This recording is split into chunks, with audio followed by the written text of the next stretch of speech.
successful influencer not only delivers on the content he promises in the title of the video, but he also understands the search intent of the audience. He understands that people looking to learn stock market investing on YouTube or Instagram are not interested in learning as much as they are interested in the life that they can get once they succeed.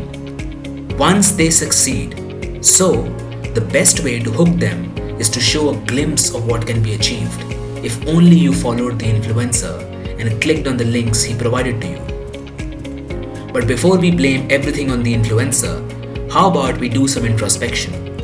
I would actually give credit to such influencers. They play the game and they make you fall for it. The real reason you lose your money and they end up making more is that most people are unsophisticated investors.